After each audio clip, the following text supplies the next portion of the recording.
20 años de estudio sobre trayectorias educativas, que es un tema sustantivo para la construcción de política pública en educación. Esto se trata de un grupo, de un equipo profesional de muchísima trayectoria. Justamente ellos tienen una gran trayectoria estudiando trayectorias educativas. Estos estudios inician ya en la década del 80-90, principios del 90, y llegan hasta hoy. Y han sido insumos fundamentales para ir alimentando el conocimiento de lo que pasa en la educación en este tema.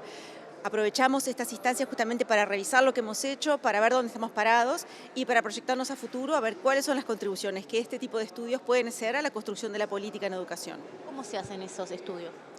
Los estudios pueden ser cuantitativos, cualitativos, se hacen generalmente tomando alguna pregunta de investigación muy importante, como por ejemplo, cuáles son los factores que hacen que las trayectorias educativas sean más fluidas o menos fluidas, identificar esos factores y justamente identificando esos factores es como nosotros contribuimos a detectar problemas y a pensar cuáles son las mejores estrategias para avanzar en la solución de esos problemas. ¿Cómo se hace, cómo es la metodología que se hace para seguir el seguimiento de los jóvenes, de los estudiantes? Son diferentes estrategias, por ejemplo, preguntando, haciendo entrevistas a los responsables, a los directores, a los docentes, por ejemplo, tomando información estadística, tomando información agregada sobre cómo han ido avanzando esos estudiantes a lo largo de sus estudios, si han promovido, si han repetido, qué consecuencias tiene la repetición, que es una política muy estudiada en la educación, cómo son los regímenes de evaluación, es decir, cómo los regímenes diferentes de evaluación hacen que los estudiantes avancen o no.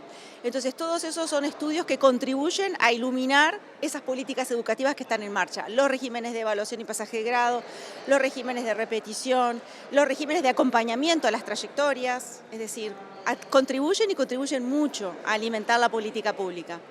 ¿Cómo se hace el estudio de campo en los liceos? ¿Cómo se hace un seguimiento a los alumnos? Por ejemplo, si faltan mucho, se los llama a los padres, se les consulta por qué no faltan. ¿Cómo es la metodología? Bueno, eso más bien esas son estrategias de intervención. Esas estrategias son responsabilidad de los adultos que son responsables en los centros educativos. Acá lo que estamos viendo son los estudios. Los estudios toman registros, toman estadísticas, toman listados, toman historial de los estudiantes, la historia escolar. Entonces, eso más bien aquí los estudios toman la información ya agregada y sistematizada.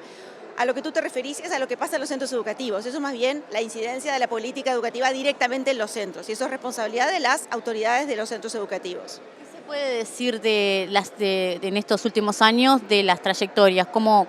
¿Qué son los resultados? Bueno, las trayectorias de los estudiantes de nuestro país ofrecen muchísimas facetas. Nosotros tenemos un problema importante de avance en los estudios, tenemos mucho rezago y un considerable abandono. Por eso estos estudios son fundamentales para identificar por qué los estudiantes se rezagan, por qué los estudiantes abandonan e intentar aportar soluciones.